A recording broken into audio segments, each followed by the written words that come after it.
Les talons d'Alicia résonnaient brusquement sur le sol carrelé de l'hôpital alors qu'elle se précipitait avec Owen aux urgences, ses bras berçant son corps mou et surchauffé. Son uniforme scolaire était humide de sueur et ses petites mains ne serraient plus ses doigts aussi fort que d'habitude. « S'il vous plaît, mon fils, il s'est évanoui à l'école. » « Il ne respirait pas bien », cria-t-elle à l'infirmière de la réception.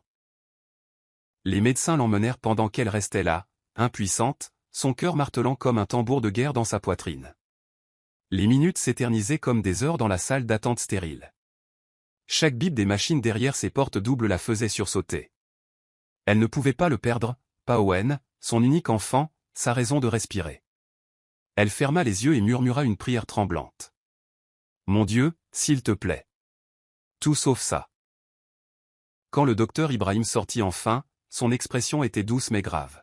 « Madame Alicia, nous avons fait un bilan complet. Votre fils présente des marqueurs compatibles avec une leucémie lymphoblastique aiguë. » Alicia cligna des yeux, confuse. « Leucémie » répéta-t-elle, la voix brisée. Le médecin hocha lentement la tête. « C'est une forme de cancer du sang. C'est agressif. Mais avec le bon traitement, il a une chance de s'en sortir. » Les mots la frappèrent comme une gifle, dure et désorientant. Alicia sentit la pièce vaciller sous ses pieds. « De quoi a-t-il besoin » murmura-t-elle, la gorge serrée. « Une greffe, de la chimiothérapie. Peut-être un traitement à l'étranger si c'est un cas de compatibilité rare, répondit-il doucement. Elle hocha la tête machinalement, les yeux vitreux comme si elle essayait de se réveiller d'un rêve. Lorsqu'on lui permit de revoir Owen, elle le trouva à moitié endormi, pâle et faible dans le lit d'hôpital. « Maman » murmura-t-il. Elle lui embrassa le front. « Je suis là, mon bébé. Je ne vais nulle part. » Mais au fond d'elle, la peur s'était déjà enracinée dans son âme comme une maladie à part entière. 2 jours plus tard, Alicia était assise au service financier de l'hôpital, fixant une feuille de papier qu'elle pouvait à peine comprendre à travers ses larmes. « Madame » expliqua doucement l'agent de facturation. « Une greffe de moelle osseuse à l'étranger, plus la chimiothérapie préparatoire et la convalescence post-opératoire, coûteront environ 250 000 $. Cela n'inclut ni le voyage ni l'hébergement. » Les lèvres d'Alicia s'entr'ouvrirent légèrement, puis se refermèrent. Elle serra plus fort son sac à main, où son portefeuille contenait à peine 800 € en espèces. « Il doit y avoir une erreur, » dit-elle doucement. « C'est l'épargne de toute une vie pour quelqu'un. » La femme en face d'elle ne lui offrit qu'un regard de sympathie professionnelle. « Nous ferons tout notre possible pour vous aider dans le processus, mais une autorisation financière est requise avant de pouvoir fixer la date de la greffe. » En sortant dans l'air du soir, Alicia eut l'impression de ne plus pouvoir respirer. Ses pieds étaient lourds, ses pensées plus lourdes encore. Elle composa tous les numéros qu'elle avait. De vieux amis, les cousins éloignés de son défunt mari, même d'anciens camarades de classe. Les réponses furent les mêmes. Hésitation, regret, silence. Elle s'effondra sur le trottoir juste devant l'hôpital, regardant le ciel qui s'assombrissait tandis que les voitures passaient à toute vitesse sans remarquer sa silhouette affaissée. Bonnie, sa voisine et amie de longue date, arriva finalement et la prit dans ses bras. « On trouvera un moyen » lui chuchota-t-elle. « Tu m'entends ? On trouvera un moyen. » Mais Alicia était engourdie. Cette nuit-là, elle s'allongea à côté d'Owen dans son lit d'hôpital, observant la montée et la descente de sa poitrine. « Ne t'inquiète pas, mon bébé » murmura-t-elle dans l'obscurité. « Maman va arranger ça. » Mais sa voix tremblait. Elle n'avait pas de plan, pas d'économie, pas d'option, juste l'espoir désespéré d'une mère. Alicia était assise sur le banc rouillé devant la pharmacie de l'hôpital, les dernières ordonnances d'Owen serrées dans sa main. La voix du pharmacien résonnait encore à ses oreilles. « Vous devez régler le solde avant que nous puissions vous délivrer ces médicaments. » Les yeux fixés sur les feuilles des arbres qui se balançaient au-dessus d'elle, elle prit une décision qu'elle avait évitée pendant des jours. Elle avait besoin d'un travail, un vrai. Pas des gardes de nuit comme serveuse ou des missions d'intérim 2 fois par semaine, mais quelque chose de stable avec un vrai salaire. Ses doigts tremblaient en parcourant les annonces sur son téléphone. L'une d'elles attira son attention. Groupe Santiago, assistante de direction pour l'architecte principal. Le salaire était généreux, mais elle connaissait le groupe Santiago. Tout le monde en ville le connaissait. Leur PDG, Santiago Cruz, était aussi riche qu'impitoyable. Des rumeurs circulaient sur sa politique de tolérance zéro, surtout pour les femmes ayant des distractions domestiques. Elle hésita, puis postula. Par miracle, elle fut convoquée pour un entretien 2 jours plus tard. Alicia emprunta une paire de talons bas à Bonnie et repassa le seul blazer qu'elle possédait. Quand elle entra dans le hall du groupe Santiago, elle se sentit engloutie par l'élégance du verre et de l'acier. La réceptionniste leva à peine les yeux. « Vous êtes en avance. » dit-elle en tendant une planchette à Alicia. Quelques minutes plus tard, Alicia fut conduite dans une salle de conférence moderne où Melissa, l'assistante principale de Santiago, l'attendait avec des yeux vifs et un chignon serré. « Vous avez été recommandé par le cabinet de Monsieur Okoro ?» demanda Melissa en jetant un coup d'œil au CV d'Alicia. « Oui » répondit Alicia, stabilisant sa voix. « Il a supervisé mon stage. » L'entretien devint technique. Logiciel de conception, stratégie de flux de travail, système de documentation. Alicia répondit avec confiance. Quand Melissa lui demanda si elle avait des obligations familiales qui pourraient interférer avec ses heures de travail, Alicia hésita un souffle, puis mentit. « Non, je vis seule. » Melissa hocha lentement la tête, griffonna une note et dit « Monsieur Cruz n'aime pas les surprises. » Les mots piquèrent plus qu'Alicia ne s'y attendait, mais elle se tint droite, serra la main de Melissa et partit le cœur battant. 2 jours plus tard, l'appel arriva. Elle avait le poste. La salle de conférence bourdonnait de tension lorsque Santiago Cruz entra sans un mot. Vêtu d'un costume noir impeccable avec une cravate argentée, il dégageait une autorité naturelle. Tout le monde se redressa sur son siège. Alicia, assise près du fond, serra fermement son bloc-notes. C'était sa première réunion générale et elle n'avait même pas encore vu Santiago. Il se dirigea directement vers le tableau blanc et commença à parler, ni chaleureusement, ni avec charme, mais comme un homme qui avait peu de temps et encore moins de patience. Certains d'entre vous pensent que la créativité devrait s'accompagner d'excuses, dit-il, la voix froide et sèche. Urgence familiale, enfant malade, disparition soudaine. C'est un lieu de travail, pas une garderie. Si vous ne pouvez pas séparer votre vie personnelle de votre rôle professionnel, vous êtes dans le mauvais bâtiment. Un frisson parcourut la pièce. Alicia déglutit difficilement, clignant des yeux alors qu'une boule se formait dans sa gorge. Après la réunion, elle resta à son bureau, rejouant ses paroles dans son esprit. Était-ce un avertissement, un test, ou simplement sa façon de diriger? Melissa s'approcha, ses talons claquant sur le carrelage. « Ne le prenez pas personnellement. » dit-elle, sans regarder directement Alicia. « Il est direct, mais il est juste. Si vous travaillez dur, il le remarque. » Alicia hocha la tête en silence, mais à l'intérieur, la panique montait. Chaque pas qu'elle ferait à partir de ce moment serait calculé. Elle ne pouvait pas se permettre un faux pas, pas même un seul. Ce soir-là, elle travailla tard, vérifiant 3 fois chaque dossier de conception. À un moment donné, elle surprit Santiago en train de l'observer de l'autre côté du couloir, les bras croisés, une expression illisible. Elle inclina légèrement la tête, essayant de ne pas trembler. La vérité sur sa vie et son fils, l'hôpital, les factures qui s'accumulaient devaient rester cachées. Dans le monde de Santiago, la vérité n'achetait pas la grâce.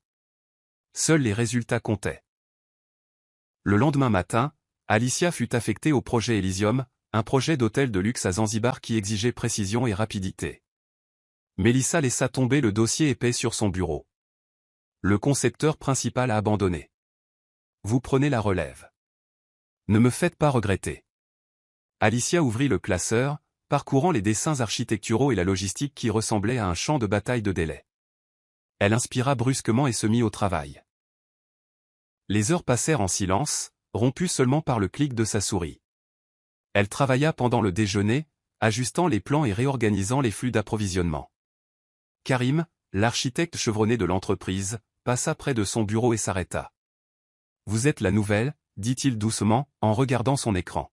« Cette ligne va créer un problème d'ombre sur le mur du hall. » Bien vu de l'avoir remarqué. Alicia cligna des yeux, surprise par la chaleur de son ton. « Merci. » murmura-t-elle.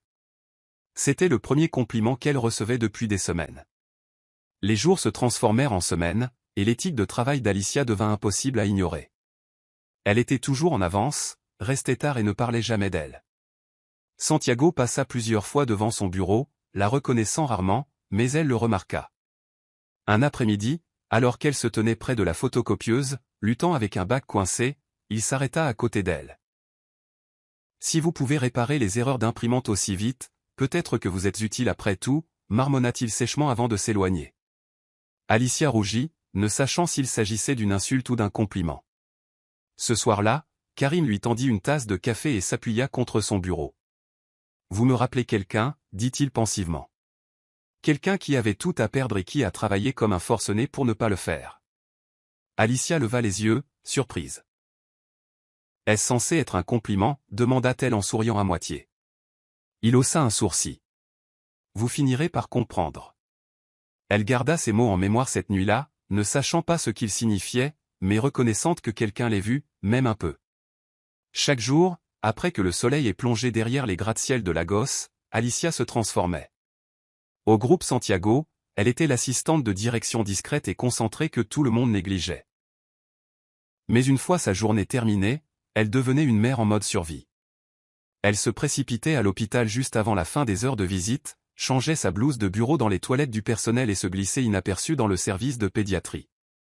Bonnie, qui travaillait de nuit, avait aidé Alicia à convaincre l'infirmière en chef de laisser Owen séjourner dans une aile privée plus calme, moins d'exposition, moins de questions. Alicia s'asseyait à son chevet avec un sac de riz jollof réchauffé et des fiches mémo faites maison pour le distraire. « Maman, tu es fatiguée » demanda un jour Owen en lui touchant le visage. Alicia ravala la boule qu'elle avait dans la gorge. « Non, mon bébé. Tu me manques juste quand je suis au travail. » Bonnie observa Alicia une nuit alors qu'elle bordait Owen et se tint les bras croisés. « Tu ne pourras pas continuer comme ça éternellement, » murmura-t-elle. Alicia leva les yeux, les cernes sous ses yeux s'approfondissant. « Quel choix ai-je ? Si Santiago le découvre, je suis renvoyée. Si je perds ce travail, le traitement d'Owen s'arrête. » Bonnie ne discuta pas. Au lieu de cela, elle prit le sac d'Alicia et dit « Je vais surveiller. Va dormir sur le banc dans le couloir pendant 30 minutes. » Alicia hésita, mais finit par le faire. Ces 30 minutes lui parurent une éternité. Pourtant, même le sommeil n'était pas paisible. Dans ses rêves, elle voyait des chiffres rouges, des factures d'hôpital, des coups de greffe flottant dans l'obscurité. Quand elle se réveilla au son du moniteur, elle embrassa le front d'Owen et murmura « Reste fort pour maman, juste un peu plus longtemps. » Puis elle rentra chez elle, se doucha, se changea et retourna au groupe Santiago comme si rien de tout cela n'existait. C'était un mercredi matin lorsque l'atmosphère au bureau changea. Alicia revint de la salle des fournitures pour trouver des chuchotements et des regards volés. Elle tapota le bureau de Karim en passant. « Que s'est-il passé » demanda-t-elle. Il fit un signe discret vers l'ascenseur. Neka a été renvoyée. Sa fille a eu une crise d'épilepsie pendant les heures de classe. Elle est partie au milieu d'une présentation client. Le cœur d'Alicia se serra. Neka travaillait là depuis des années. Pas d'avertissement, demanda Alicia. Pas de seconde chance ? La voix de Karim baissa. Santiago ne croit pas aux secondes chances. Alicia hocha lentement la tête, puis retourna à son bureau et serra son sac à main plus près, comme si son secret risquait de s'en échapper. Plus tard dans la soirée, Santiago la croisa dans le couloir et s'arrêta. « Vous êtes resté tard encore » observa-t-il. Alicia garda son visage neutre. « Il y a un retard sur Elysium. » Il inclina légèrement la tête. « Vous n'avez pas d'enfant, n'est-ce pas ?» La question la frappa comme de la glace. Alicia sourit faiblement, priant pour que son visage ne trahisse pas la tempête sous-jacente. « Non, monsieur, dit-elle. Juste un petit appartement et une plante d'intérieur exigeante. » Il fit un signe de tête dédaigneux et s'éloigna. Alicia s'appuya contre le mur une fois qu'il fut parti, tremblante. Elle ne pouvait pas se permettre un dérapage. Cette nuit-là, Karim lui proposa de la raccompagner, mais elle refusa de nouveau. « Vous disparaissez toujours, dit-il doucement. Vous savez, si jamais vous vouliez parler. » Alicia le regarda avec des yeux fatigués. « Merci, mais le silence coûte moins cher. » Elle s'enfonça dans la nuit, serrant son manteau, terrifiée que même la gentillesse puisse la défaire. Alicia n'avait pas parlé au père de son défunt mari depuis plus de 3 ans, mais le désespoir l'emporta sur la fierté.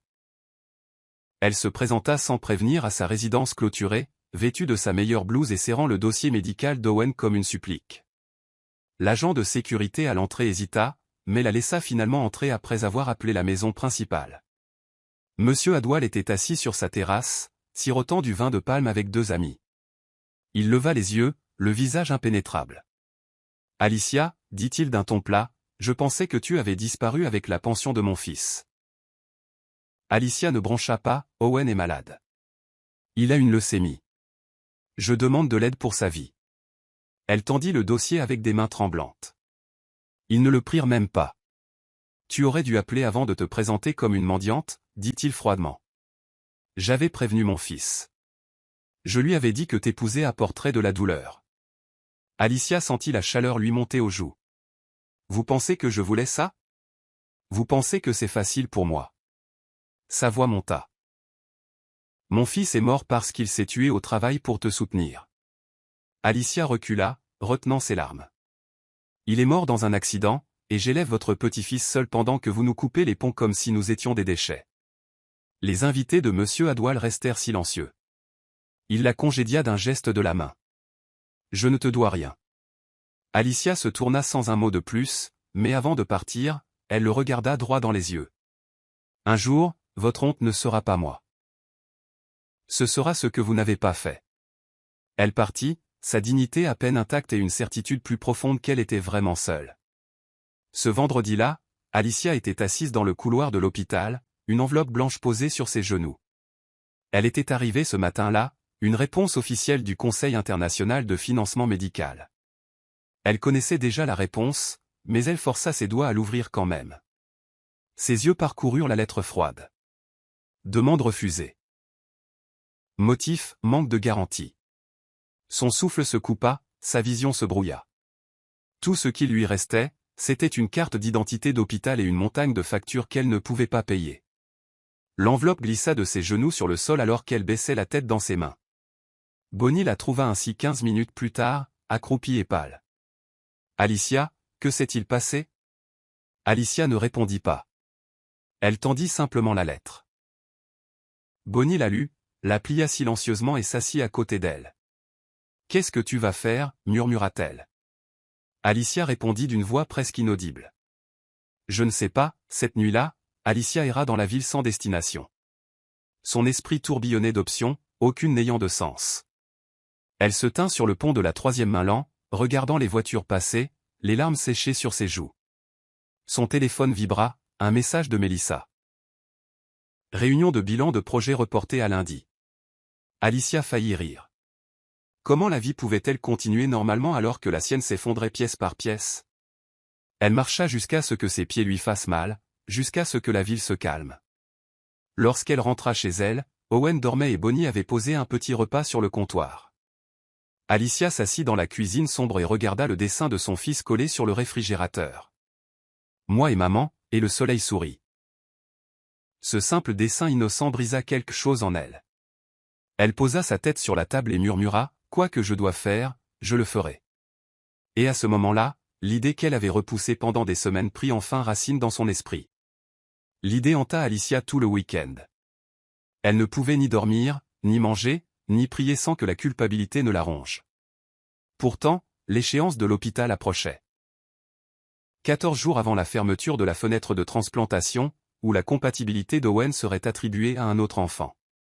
Un lundi soir, alors qu'Alicia travaillait tard, seule, dans le bureau de dessin, elle entendit Santiago lors d'un appel téléphonique animé à travers sa porte vitrée. « Je me fiche de qui elle est, je ne suis pas intéressé par des rendez-vous arrangés à l'aveugle, lança-t-il. Si je voulais de la compagnie, je la paierais. » Ces mots la glacèrent. Non pas parce qu'ils étaient vulgaires, mais parce qu'ils reflétaient l'option horrible qu'elle essayait de chasser de ses pensées. Elle resta figée longtemps après qu'il eut mis fin à l'appel. Quelque chose se brisa en elle, non par égoïsme, mais par désespoir. Cette nuit-là, elle attendit que le bureau se vide. Puis, les mains tremblantes et sa dignité presque en morceaux, elle frappa à la porte de Santiago. Il leva les yeux, surpris mais calme. « Vous avez besoin de quelque chose, Alicia ?» demanda-t-il en se penchant en arrière sur sa chaise. Sa voix trembla. Oui, j'ai besoin d'aide. D'aide financière. Il haussa un sourcil, son regard s'aiguisant. Et pourquoi me demanderiez-vous? Elle prit une inspiration, puis murmura, parce que j'ai besoin de 250 000 $ pour la greffe de mon fils, et je suis prête à échanger une nuit de ma compagnie pour cela. Silence. Santiago cligna des yeux une fois, puis se leva lentement, étudiant son visage. Vous avez un enfant? Elle hocha la tête, honteuse. Je l'ai caché, parce que je connaissais votre politique. Son ton se durcit. Vous avez menti pour obtenir ce poste, et maintenant vous voulez négocier avec votre corps? Vous pensez que je suis si facilement manipulable? Les lèvres d'Alicia tremblèrent. Je me fiche de ce que vous pensez de moi.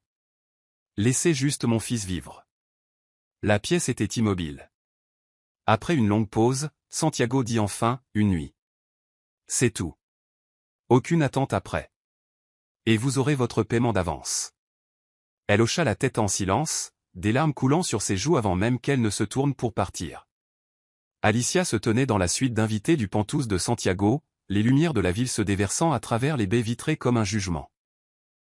Ses mains tremblaient alors qu'elle ajustait les manches de sa simple robe noire, rien de séduisant, juste de la pudeur. Elle avait passé des heures à se convaincre que c'était de la survie, pas de la honte. Santiago entra tranquillement dans la pièce, dénué de son arrogance habituelle. Vous n'avez pas à faire semblant, dit-il en servant 2 verres de vin sans la regarder. Ce n'est pas de l'amour, ce sont des affaires. Elle ne toucha pas le verre. Je ne suis pas ici pour le vin. Ils parlèrent peu après cela. L'acte lui-même fut silencieux, presque robotique. Alicia se sentit dériver hors de son corps, ancrant ses pensées sur le rire d'Owen, ses dessins, la façon dont il l'appelait, maman, comme si c'était sacré. Cette nuit-là, elle vendit une partie de son âme, mais ce n'était ni pour le plaisir ni pour la cupidité. C'était pour la vie de son garçon. Après, Santiago se retourna, silencieux. Il n'offrit ni mot, ni réconfort, ni excuse. Alicia se leva, rassembla ses affaires dans un silence rigide, et se dirigea pieds nus vers la porte. Sur la console se trouvait une enveloppe scellée. Elle l'ouvrit, les mains toujours tremblantes, et compta le reçu de virement. 250 000 $. Ses genoux fléchirent, mais elle se força à se redresser. Santiago parla enfin, sa voix illisible.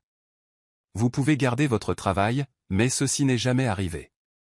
Alicia se tourna, sa voix basse mais stable. Je l'ai déjà effacé. Elle quitta le Penthouse comme un fantôme, se glissant dans la rue vide comme si la nuit elle-même pouvait l'avaler. Le vent était frais, mais elle ne sentit rien. Elle ne pleura pas avant d'atteindre le pied du lit d'hôpital d'Owen des heures plus tard et de murmurer, « C'est fait, mon bébé. Tu vas vivre. » Mais même en serrant sa petite main, son corps tremblait d'un chagrin que personne d'autre ne verrait jamais. 2 jours plus tard, Alicia retourna au groupe Santiago, le dos droit et le visage impénétrable. L'argent avait été viré. L'hôpital avait réservé la date de l'opération d'Owen. Chaque parcelle d'elle voulait disparaître, mais elle ne pouvait pas se permettre de craquer maintenant. Elle portait un chemisier gris uni, sans maquillage, et s'assit à son bureau comme si rien n'avait changé. Santiago passa une fois ce matin-là, ne dit rien et s'éloigna. Le silence entre-criait plus fort que n'importe quelle insulte. Mélissa, cependant, remarqua la différence. Nuit difficile, demanda-t-elle nonchalamment en tendant un dossier à Alicia. Quelque chose comme ça, murmura Alicia. Mélissa inclina la tête, observant la légère tristesse dans les yeux d'Alicia. On dirait quelqu'un qui a franchi une ligne qu'il n'aurait jamais pensé voir, dit-elle pensivement. Alicia força un sourire. Je veux juste faire mon travail. Cette semaine-là, Alicia s'enterra dans le travail. Elle examinait les plans jusqu'à ce que ses yeux lui fassent mal, répondait aux emails à minuit et gardait son téléphone caché sous le bureau pour les mises à jour de l'hôpital. Santiago, à la surprise de tous, ne la gronda ni ne la réprimanda. Il l'ignora simplement, faisant comme si elle n'existait pas au-delà de ses missions. Ce détachement était à la fois un soulagement et une punition. Pendant les pauses déjeuner, elle s'asseyait dans les toilettes et regardait son reflet, se demandant comment on pouvait perdre et gagner en même temps. Bonnie appelait souvent avec des mises à jour. Owen répondait bien au traitement préopératoire, mais même les bonnes nouvelles ne comblaient pas le vide dans la poitrine d'Alicia. Un soir, alors qu'elle quittait tard le bâtiment, Karim la rattrapa. « Tu as été différente, dit-il doucement. Pas pire, juste plus triste. » Alicia esquissa un sourire crispé. Peut-être que la tristesse, c'est juste à quoi ressemble l'ambition après minuit. Karim la regarda s'éloigner, le poids des secrets lourds entre eux, mais intact. Alicia commença à sentir que le silence entre elle et Santiago n'était plus neutre. Il était épais d'un conflit non dit. Il ne la convoquait plus pour les bilans de projet, faisant plutôt tout passer par Mélissa. Lors des réunions, il évitait complètement son regard. La honte qu'elle avait enfouie sous le travail commençait à suinter à travers les fissures, colorant chaque respiration d'anxiété. Elle ne pouvait échapper au souvenir de cette nuit, ni effacer la façon dont Santiago la regardait maintenant, comme une transaction. Karim le remarqua. Un soir, alors qu'Alicia se tenait devant la baie vitrée surplombant la ville, prétendant admirer la ligne d'horizon, Karim la rejoignit. « Tu fredonnais en travaillant avant, dit-il. Maintenant, tu es plus silencieuse que la machine à café. » Elle sourit faiblement, sans le regarder. Peut-être qu'il y a moins de raisons de fredonner. Il la poussa doucement. « Tu peux me parler, Alicia. Je sais à quoi ressemble le silence quand il hurle. » Elle le regarda un long moment. « Et si parler empirait les choses ?» Karim s'appuya contre la vitre. « Alors tu parles jusqu'à ce que ça ne fasse plus mal. » Alicia hésita, puis secoua la tête. « Il y a des choses qu'on traverse, c'est tout. » Alors qu'elle se tournait pour partir, il l'arrêta d'un doux « Je sais que quelque chose s'est passé. Juste pour que tu saches, ça ne change pas ce que je vois en toi. » Cette nuit-là, Alicia s'assit dans la chambre d'hôpital d'Owen et le regarda dormir. Sa couleur s'était améliorée, et son appétit était revenu. Les médecins étaient optimistes, mais Alicia ne pouvait se défaire du sentiment qu'elle avait troqué son amour-propre contre sa guérison. Elle murmura dans la pénombre « Je devrais être reconnaissante, mais tout ce que je ressens, c'est du vide. » Owen s'agita, murmurant quelque chose à propos de cerf-volant. Elle lui embrassa la main. « Peut-être qu'un jour, nous nous envolerons loin de tout ça. Juste toi et moi, mon bébé. » L'appel est arrivé juste après minuit. La voix de Bonnie était tendue d'urgence.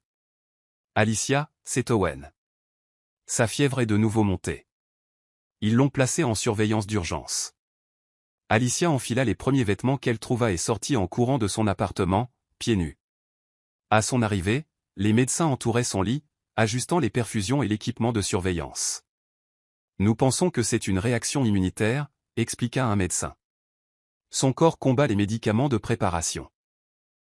Nous allons le stabiliser, mais les 48 prochaines heures sont cruciales. Alicia hocha la tête, rigide, se frayant un chemin pour prendre la main d'Owen. Reste avec moi, murmura-t-elle. S'il te plaît, mon bébé. Reste juste avec moi. Il était brûlant, la sueur trempant ses petites boucles. Elle ne le quitta pas pendant 2 jours. Le lundi matin, Alicia avait manqué le bilan de projet et 2 appels clients. Mélissa lui envoya un message sec. Monsieur Cruz veut des réponses. Alicia éteignit son téléphone. Plus tard dans la journée, Santiago se présenta à l'hôpital. Elle l'aperçut du coin de l'œil, debout près de la porte vitrée, vêtu de son costume habituel, mais inhabituellement hésitant. Il n'entra pas immédiatement. Quand il le fit enfin, elle ne bougea pas. « Vous avez été absente, » dit-il doucement. « Vous avez enfreint le protocole. » Alicia leva les yeux, le regard rouge. « Mon fils a failli mourir. » Santiago jeta un coup d'œil au moniteur, puis de nouveau à elle. « Je croyais que vous n'aviez pas d'enfant. » Sa poitrine se souleva d'une lente fureur. « Et je croyais que vous aviez un cœur. On dirait que nous avons tous les deux menti. » L'air entre eux se glaça. Il se tourna et partit sans un mot de plus. Alicia se pencha en avant et posa sa tête à côté de celle d'Owen, des larmes s'échappant silencieusement dans les draps. Ce n'est pas la culpabilité qui a ramené Santiago le lendemain. C'était la confusion. Il se tenait devant la chambre d'Owen et regardait à travers la vitre Alicia dormir, recroquevillée sur le fauteuil visiteur, sa main reposant protectricement sur la poitrine de son fils. Le garçon avait l'air petit, fragile, sa silhouette enfoncée dans la literie blanche. Pour un homme qui se vantait de savoir lire les gens, Santiago réalisa soudain qu'il n'avait rien compris à Alicia. Elle ne l'avait pas manipulé. Elle avait supplié, sacrifié, enduré en silence, et il l'avait réduite à une transaction. Mélissa avait un jour mentionné qu'Alicia était trop réservée pour être ordinaire. Maintenant, il comprenait pourquoi. Il entra lentement dans la chambre, ne sachant que dire. Alicia s'agita lorsque la porte cliqua. Elle se redressa rapidement, chassant le sommeil de son visage. « Que faites-vous ici » demanda-t-elle, la voix neutre. Santiago ne répondit pas immédiatement. Il regarda Owen, puis dit « C'est le vôtre ». Le visage d'Alicia se tendit. « Oui, il est tout pour moi. » Santiago se dirigea vers le mur du fond, s'y adossant, mal à l'aise. « Pourquoi ne me l'avez-vous pas dit ?» Elle baissa les yeux. « Parce que j'avais besoin du travail, et je savais ce que vous pensiez des gens comme moi, des femmes qui ont des responsabilités. » Il resta silencieux un long moment. « Je vous ai mal jugé, admit-il finalement. » Alicia ne s'adoucit pas. « Vous ne m'avez pas seulement mal jugé. Vous avez transformé mon désespoir en un prix. » Il hocha légèrement la tête. « Je ne peux pas annuler cette nuit, mais je peux écouter maintenant. » Alicia croisa son regard, lasse mais intacte. « Alors asseyez-vous, mais pas en tant que patron, pas ce soir. » Santiago tira une chaise à côté d'elle. Personne ne parla de nouveau, mais le silence cette fois n'était pas cruel. Il était humain. Le lendemain matin au bureau, Alicia arriva pour trouver une tempête qui couvait déjà.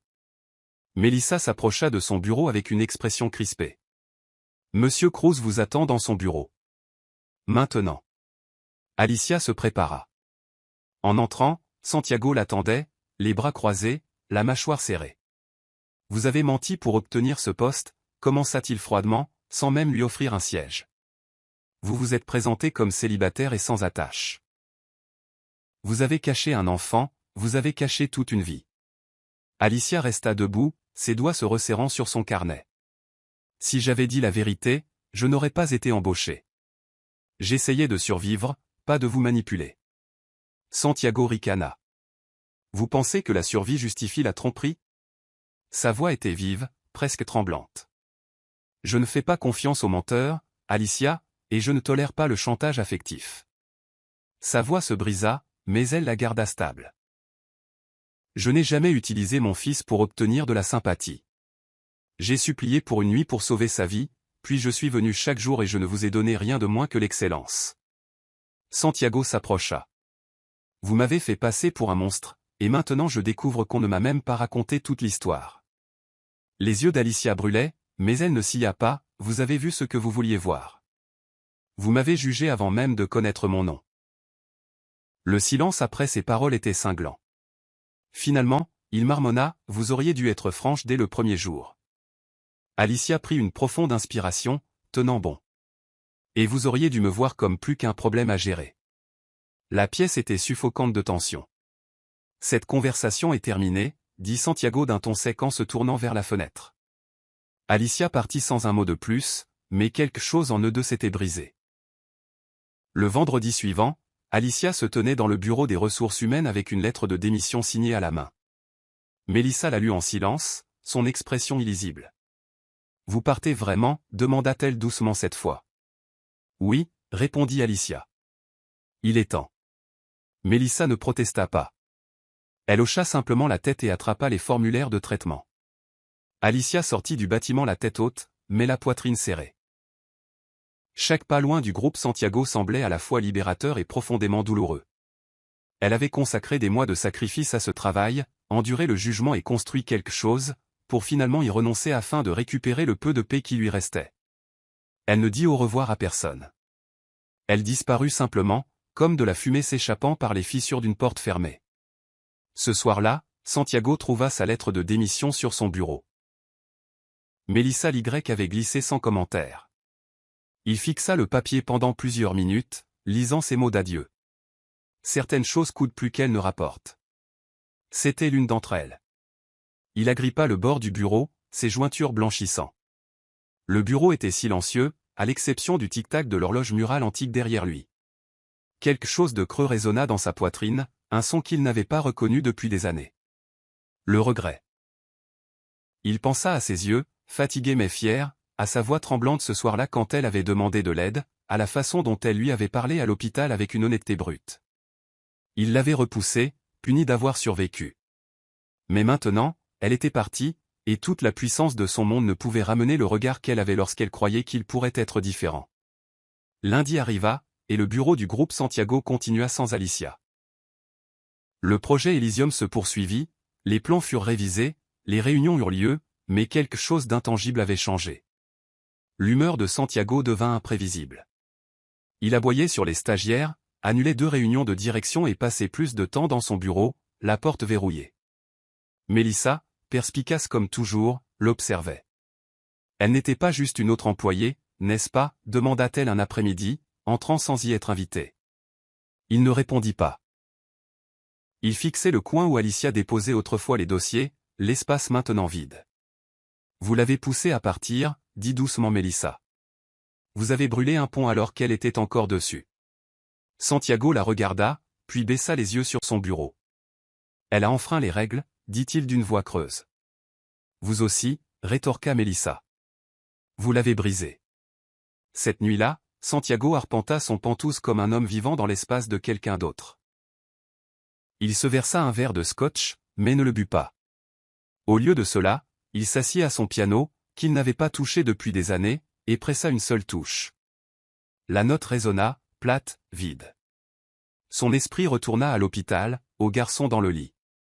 Alicia recroquevillait à côté de lui comme une mère gardant une lumière mourante. Il se souvint d'elle disant « Vous avez transformé mon désespoir en un prix ». Il grimaça. Il n'avait pas seulement été cruel, il avait été négligent avec quelque chose de fragile. La culpabilité ne rugissait pas, elle chuchotait, et c'était plus fort que toute autre chose dans la pièce. Il se pencha en arrière sur la chaise, fixa le plafond et murmura à personne « Je ne voulais pas que ça se termine comme ça ». Mais les fins n'attendent pas les excuses. Elles ne font qu'écho au silence qui suit. Karim n'avait pas vu Alicia depuis le matin où elle avait disparu du bureau. Quand il se présenta à son appartement, c'est Bonnie qui ouvrit la porte, s'essuyant les mains sur un torchon. « Elle est à l'intérieur », dit-elle en s'écartant. Alicia était assise par terre, pliant les vêtements d'hôpital d'Owen dans un sac de voyage. Le garçon devait bientôt sortir. Quand elle leva les yeux et vit Karim, ses yeux enregistrèrent une surprise fatiguée. « Mélissa vous a envoyé ?» demanda-t-elle. Il secoua la tête. « Non, je suis venu parce que je le voulais. » Il s'assit en face d'elle sur le tapis. « J'ai vu ce que cet endroit vous a pris, et je n'ai rien dit. J'aurais dû. » Alicia plia une chemise en silence, puis répondit « Vous avez été gentil quand c'était important. C'est plus que la plupart des gens. » Il la regarda un long moment avant de reprendre la parole. « Je vous appréciais, Alicia, plus que professionnellement. Et je vous ai vu, bien avant les rumeurs, bien avant Santiago. » Elle expira lentement, ne sachant comment accueillir cette vérité. « Vous n'êtes pas obligé de dire ça, » murmura-t-elle. « Si, je le dois, » insista-t-il, « parce que pendant qu'il remettait en question votre valeur, je vous regardais la prouver chaque jour. » Alicia ne répondit pas tout de suite.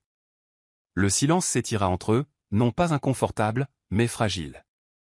Finalement, elle dit « Je ne sais plus quoi faire de la gentillesse. Ça me semble étranger. » Karim eut un doux sourire. « Alors laissez-moi être patient. Vous n'êtes pas obligé de me laisser entrer. Ne fermez juste pas complètement la porte. » Elle hocha légèrement la tête, les yeux piquants. Pour la première fois depuis des semaines, quelqu'un la voyait non pas comme une erreur, non pas comme une histoire, mais comme une femme essayant de se reconstruire. La sortie d'Owen fut calme et sans histoire, exactement comme Alicia le voulait. Le médecin lui remit son programme de convalescence et les précautions immunitaires.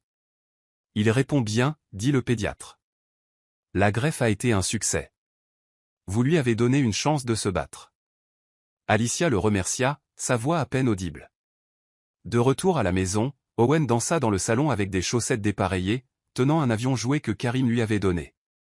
Alicia l'observait depuis l'embrasure de la porte, son cœur se gonflant et se serrant en même temps. Elle avait tout donné, et d'une manière ou d'une autre, ils étaient toujours debout.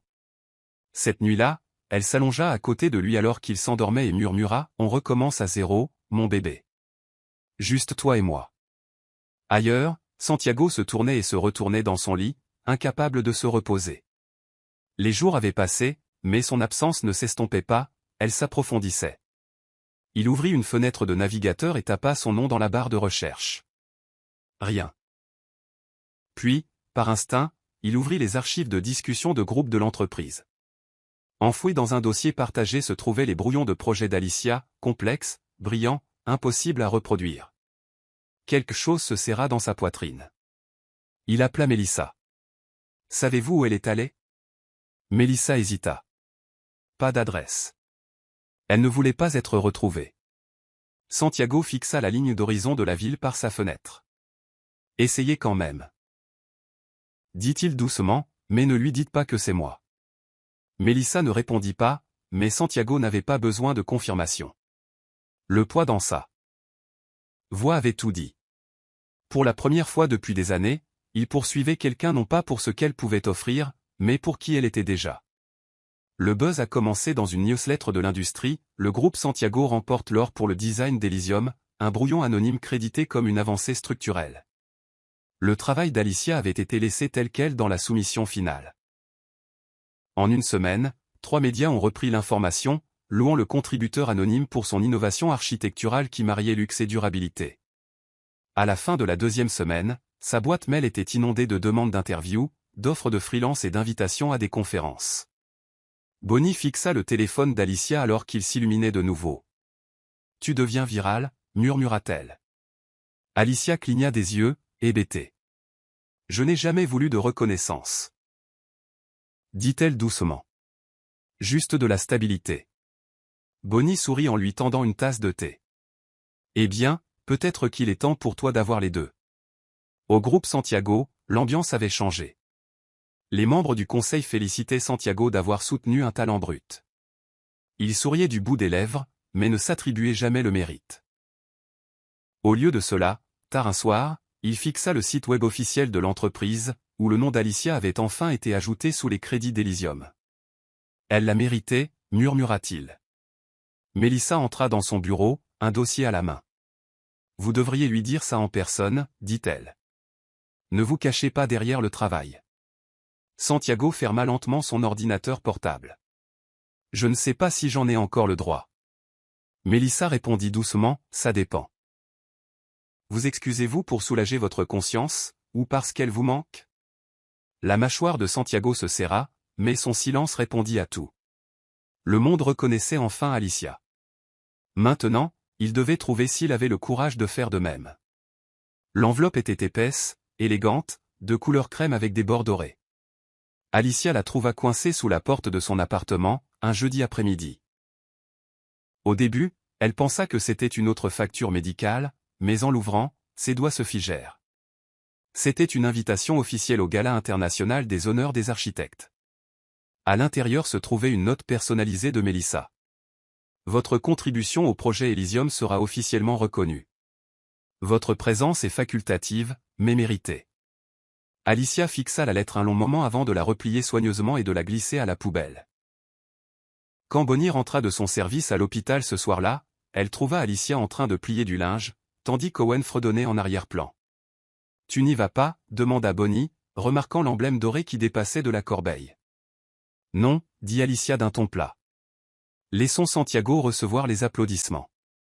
Je ne suis pas son projet. » Bonnie s'assit à côté d'elle, pliant une paire de chaussettes d'Owen. « Tu n'es pas obligé d'y aller pour lui. Vas-y pour la femme qui a réalisé ce design, tout en faisant des heures supplémentaires et en soignant un enfant malade. Vas-y pour la version de toi qui n'a pas dormi pendant des jours, mais qui a quand même livré du génie. » Alicia expira. « Tu fais passer ça pour de l'héroïsme. » Je ne me sentais pas héroïque. Je me sentais utilisé. À ce moment-là, Owen entra dans la pièce, tenant l'invitation froissée. « Maman, c'est quoi cette carte brillante ?» Alicia hésita.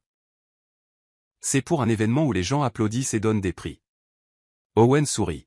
« C'est à toi qu'il le donne ? Alors tu devrais y aller. Je veux te voir porter ta robe jaune. » Alicia cligna des yeux.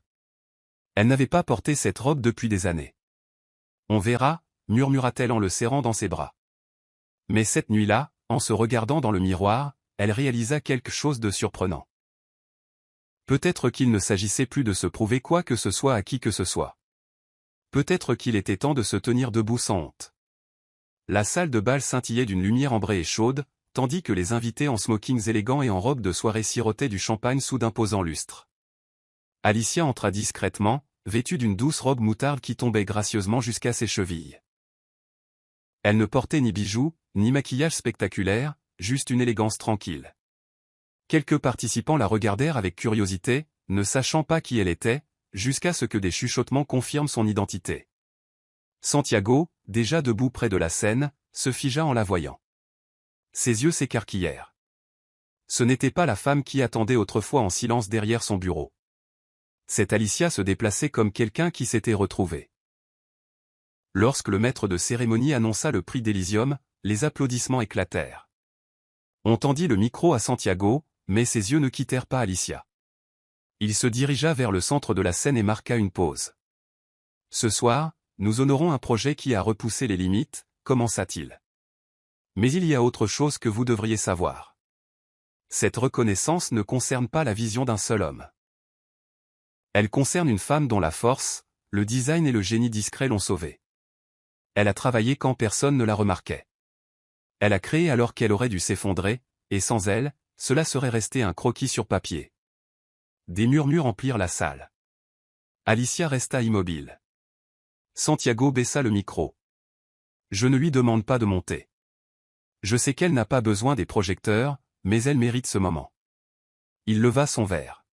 « À la véritable architecte derrière Elysium, Alicia. » Pendant quelques secondes, elle ne bougea pas.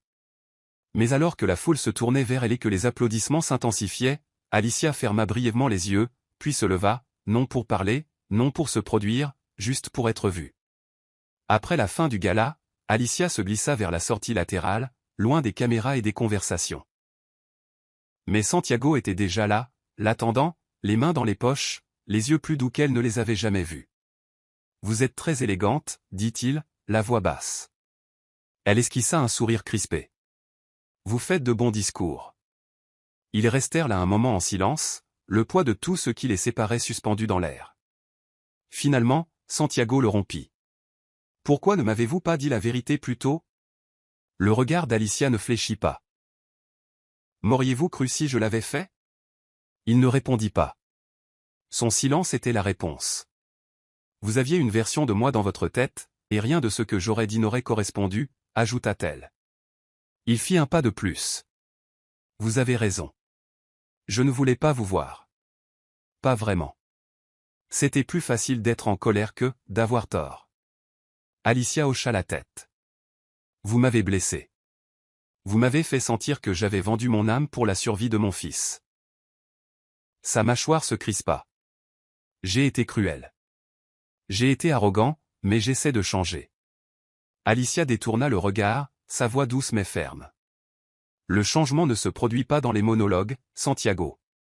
Il se produit dans la présence, dans les actions. » Il hocha lentement la tête. « Je ne suis pas ici pour tout arranger ce soir. Je voulais juste dire merci. Et je suis désolé. » Alicia expira. « J'accepterai le premier. Le second? Ça va prendre du temps. » Sur ce, elle s'enfonça dans la nuit, ni en fuyant, ni brisée. Juste une femme retrouvant son rythme, un pas honnête à la fois. Alicia préparait le déjeuner d'Owen quand on frappa à la porte. Elle s'attendait à Bonnie ou à un coursier, mais c'était un homme qu'elle n'avait pas vu depuis près de 4 ans qui se tenait là. Le chef Adwal, le père de son défunt mari, vêtu d'un astérisque agbada astérisque blanc impeccable, se tenait avec une raideur qui ne s'était pas estompée avec le temps. « Tu ne vas pas m'inviter à entrer ?» demanda-t-il, son ton ferme, mais manquant de son ancienne vivacité. Alicia croisa les bras sur sa poitrine. « Vous êtes parti quand nous avions le plus besoin de vous. » Il hocha solennellement la tête. « Et je l'ai regretté chaque jour depuis. » Elle ne parla pas, se contentant de s'écarter. Alors qu'il entrait, il regarda autour de lui le modeste appartement, les dessins sur le mur, les médicaments sur la table, la photo d'elle tenant Owen après l'opération. Quelque chose sur son visage se brisa. « J'ai regardé le gala, dit-il. Je ne savais pas que tu étais devenu ça. » Alicia s'assit en face de lui, son expression sur la défensive. Je ne suis rien devenu. J'ai juste survécu. Le chef Adwal fouilla dans sa veste et en sortit une petite photo. C'était une vieille photo de son fils en bas âge. Il avait la même fossette qu'Owen, murmura-t-il. Quand il riait. Alicia déglutit difficilement. Vous n'êtes jamais venu à l'hôpital. Pas une seule fois. Sa voix baissa. J'étais en colère, mais ce n'était pas contre toi. C'était à cause de la perte de mon fils, et je m'en prenais au cœur le plus proche que je pouvais atteindre. Un silence s'étira entre eux. Puis Owen entra dans la pièce en bâillant. En voyant l'homme sur le canapé, il inclina la tête. Maman, c'est qui? Alicia hésita. C'est ton grand-père. Les yeux du chef Adwal se remplirent. Puis-je te serrer la main, jeune homme? Owen hocha la tête, tendant sa petite main. Alicia les regarda se connecter, la tension dans ses épaules s'adoucissant, mais seulement légèrement. Le pardon ne serait pas immédiat. Mais elle laisserait la porte ouverte, pour le bien d'Owen. 2 jours plus tard, Santiago apparut devant la clinique pédiatrique, assis seul sur un banc en béton près du parking. Il ne portait pas de costume cette fois, juste un simple pull bleu marine et un pantalon. Quand Alicia arriva avec Owen, elle s'arrêta net. « Que faites-vous ici » demanda-t-elle, son instinct protecteur s'éveillant. Santiago se leva lentement. « Je voulais juste voir comment il allait. Je ne resterai pas longtemps. » Alicia le regarda, incertaine. « Vous auriez pu envoyer un email. » Il haussa les épaules. Les emails ne peuvent pas s'excuser, pas de la bonne manière. Owen, l'apercevant, fit un signe de la main. « Salut, monsieur Santiago. » Santiago s'agenouilla. « Salut champion, tu te sens plus fort ?» Owen rayonna. « Je peux monter les escaliers maintenant sans m'arrêter. » Santiago sourit. « C'est une force de super-héros, ça. » Alicia regardait, la chaleur sur le visage de son fils remuant quelque chose de compliqué dans sa poitrine. Elle s'assit sur le banc pendant qu'Owen jouait à proximité. Santiago la rejoignit, laissant un espace entre eux. « Vous savez, je pensais que le contrôle était tout, commença-t-il doucement, que si je gardais tout le monde à distance, je ne serais pas déçu. » Alicia n'interrompit pas. « Mais j'ai rencontré quelqu'un qui a brisé cette règle par sa simple existence, et au lieu d'apprécier sa force, je l'ai puni d'avoir eu besoin d'aide. » Alicia lui jeta un coup d'œil. « Je n'ai jamais demandé de pitié. J'ai demandé de la décence. » Santiago hocha la tête. « Je sais, et je n'ai offert ni l'un ni l'autre. » Il expira, regardant le ciel. « Je ne suis pas ici pour réécrire ce que j'ai fait. Je voulais juste me présenter pour une fois, et pas en tant que votre patron. Juste en tant que quelqu'un qui se souvient du nom de votre fils. » Alicia inclina la tête, s'adoucissant. « Eh bien, c'est un début. Mais ne vous attendez pas à des applaudissements pour être arrivé en retard. » Il gloussa, et pour la première fois, le silence entre eux ne piquait pas. Il respirait. Les jours se transformèrent en semaines, et le rythme de vie d'Alicia se stabilisa. Le système immunitaire d'Owen se renforça. Il retourna à l'école à temps partiel, et Alicia commença à consulter pour de plus petites entreprises qui recherchaient maintenant son expertise. Karim, bien que toujours présent, venait moins souvent, respectant l'espace tacite entre eux. Alicia n'était pas prête pour plus que le calme, et il le comprenait. Un après-midi, Mélissa appela avec une proposition surprenante. « Santiago veut que vous consultiez sur un nouveau projet. Partenariat externe, pas d'horaire de bureau, pas d'attache. » Alicia rit doucement au téléphone. « Alors il a appris à déléguer maintenant ?» Mélissa eut un sourire narquois. « Ou peut-être qu'il a appris à respecter les gens qui ne restent pas en cage. » Alicia ne répondit pas immédiatement. Puis, « Dites-lui que j'y réfléchirai. » Ce week-end-là, Santiago se présenta à la porte d'Alicia, non pas avec urgence, mais avec 2 sacs en papier de course. « Owen a dit que vous n'aviez plus de pain, » expliqua-t-il. Alicia arqua un sourcil. « Alors vous avez décidé de vous présenter avec 2 pains et des bananes plantains ?» Il leva le sac comme une offrande de paix. « Et des œufs. J'apporte l'équilibre. » Ils préparèrent le petit déjeuner ensemble pour la première fois. Rien de romantique, juste une efficacité tranquille et le cliquetis de la vaisselle. Owen leur parla d'un concours de dessin à l'école et demanda si Santiago pouvait l'aider à construire une boîte à crayons. Bien sûr, dit Santiago. Seulement si ta mère supervise, je suis nul avec la colle. Alicia sourit faiblement. Après le petit déjeuner, alors qu'Owen faisait la sieste, Santiago s'attarda. Je pensais ce que j'ai dit avant, murmura-t-il. Je ne veux pas te réparer. Je veux te rencontrer là où tu es, même si c'est lent. Alicia hocha la tête. Alors reste lent, parce que je ne précipiterai pas la paix pour personne, même pas pour toi. Le nouvel appartement n'était pas grandiose, mais il était à elle. Alicia signa le bail avec des mains qui ne tremblaient plus, et disposa les livres d'Owen sur leur petite étagère comme une cérémonie. Les murs étaient peints d'un crème doux, et les fenêtres laissaient entrer assez de lumière matinale pour rendre le salon plein d'espoir. Elle plaça le prix international qu'elle avait reçu pour Elysium sur une table d'angle, non pas pour se vanter, mais pour se rappeler le chemin parcouru. Owen avait maintenant sa propre chambre, un pouf près de la fenêtre, et une collection croissante de livres d'histoire qui n'avaient plus besoin d'être empruntés. Il courut dans l'espace ce premier soir, les bras grands ouverts. Cet endroit sent la liberté, déclara-t-il, et Alicia rit, s'agenouillant pour lui embrasser la joue. C'est parce que nous l'avons mérité, mon bébé. Ce week-end-là, Santiago vint dîner, non pas avec faste, mais avec humilité. Il apporta du riz jollof et un carton de jus d'orange, et se présenta en jean, l'air légèrement déplacé et un peu plus humain. Alicia n'y réfléchit pas trop. Ils mangèrent ensemble, parlèrent sur des tons doux du travail et de la convalescence d'Owen, et firent la vaisselle côte à côte. Cet endroit te va bien, dit Santiago en séchant un bol. C'est réel, chaleureux, comme toi. Alicia lui jeta un coup d'œil. Je l'ai construit à partir de choses brisées. Il hocha la tête. C'est là que ça devient de l'art. Plus tard, alors qu'il se préparait à partir, Owen tira sur son bras. Tu peux revenir vendredi prochain. Santiago s'accroupit. Seulement si ta mère dit oui. Alicia eut un sourire tranquille.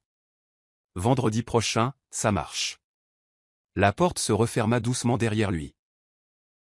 Il n'y avait pas de promesse, pas d'étiquette, mais l'air était plus léger, et pour la première fois depuis des années, Alicia sentit que la vie se reconstruisait, et non s'effondrait. Alicia était assise près de sa fenêtre une nuit, triant un vieux dossier de documents et de notes. Près du fond se trouvait une feuille pliée usée qu'elle avait écrite des mois auparavant, une lettre adressée à Santiago, jamais envoyée. Elle était brute et sans filtre, remplie de fureur et de chagrin. Tu as utilisé ma peur pour acheter ton confort. Je devrais te haïr. Elle lut les mots lentement, les yeux piquants. Mais je ne peux pas, car si mon fils vit, je ferai quand même le même choix. C'est ce qui me terrifie le plus. Ses doigts tremblèrent alors qu'elle la tenait à la lueur de la bougie. Puis elle attrapa un briquet et la brûla tranquillement, les flammes enroulant le papier en une douce cendre noire dans sa paume. Elle murmura, « Je ne suis plus cette femme. » Plus tard, elle borda Owen et s'assit à côté de lui alors qu'il s'endormait. Il marmonna dans son sommeil, « Tu es ma super-héroïne, maman. » Alicia ravala un sanglot. « Seulement parce que tu m'as rendue courageuse. » Elle retourna à son bureau et ouvrit une nouvelle page de son journal. Cette fois, elle n'écrivit pas sur la douleur. Elle écrivit sur l'héritage, sur la guérison, sur la force du silence et le pouvoir de choisir la paix. Santiago n'avait pas effacé ce qu'il avait fait, mais il avait lentement fait de la place à sa vérité. Alicia n'avait plus besoin de crier pour être entendue. Elle avait survécu à la tempête, reconstruit sa vie et donné un avenir à son fils. Et pour la première fois depuis longtemps, elle écrivait un nouveau chapitre, non pas pour quelqu'un d'autre, mais pour elle-même. Le soleil du matin filtrait à travers les rideaux alors qu'Alicia ajustait le col de l'uniforme scolaire d'Owen. « Tu es sûr que j'ai l'air bien ?» demanda-t-il, les yeux grands de fierté nerveuse. « Tu as l'air du garçon qui a tout survécu », dit-elle en lui embrassant le front. Ils sortirent pour trouver Santiago qui attendait déjà à côté d'une berline noire, appuyée nonchalamment contre elle. « Service de chauffeur scolaire à votre disposition », dit-il en ouvrant la portière arrière. Owen se précipita avec un grand sourire. Alicia gloussa, fermant la porte derrière elle. Elle ne demanda pas ce que cela signifiait ni où cela menait. Elle se glissa simplement sur le siège avant à côté de Santiago et respira. Le trajet fut silencieux, rempli de regards chaleureux et du bourdonnement de la vie urbaine. Aux portes de l'école, Owen fit un signe de la main, criant « Je vous aime tous les deux », alors qu'ils disparaissaient dans la foule. Alicia resta à regarder jusqu'à ce qu'ils disparaissent. Santiago lui toucha doucement le coude. « Petit déjeuner ?» demanda-t-il. « Je connais un endroit avec du mauvais café et de superbes pancakes. » Elle le regarda, non pas avec incertitude, mais avec un calme qu'elle avait mérité. Seulement si on ne se presse pas, il sourit. On ne se pressera pas, ils retournèrent ensemble à la voiture, sans se tenir la main, sans étiqueter le moment, mais quelque chose avait changé. Pas l'amour dans sa forme de feu d'artifice, mais quelque chose de plus calme, de plus stable, un commencement né des fins. Et alors que le moteur se mit à ronronner, Alicia s'autorisa enfin un sourire, non pas forcé, non pas courageux, juste paisible. Voici le verset de la Bible, Psaume 126, versets 5 et 6, « Ceux qui sèment avec larmes moissonneront avec chant d'allégresse. Celui qui marche en pleurant, quand il porte la semence, revient avec allégresse, quand il porte ses gerbes. » Explication. Ce verset reflète parfaitement le parcours d'Alicia, comment elle a fait des sacrifices impensables dans une profonde tristesse, tout en restant fidèle à l'avenir de son fils. Bien que ses choix aient été douloureux, ils étaient enracinés dans l'amour, et à la fin, elle a récolté la paix, la restauration et la dignité. Cela nous rappelle que même nos saisons les plus douloureuses peuvent donner naissance.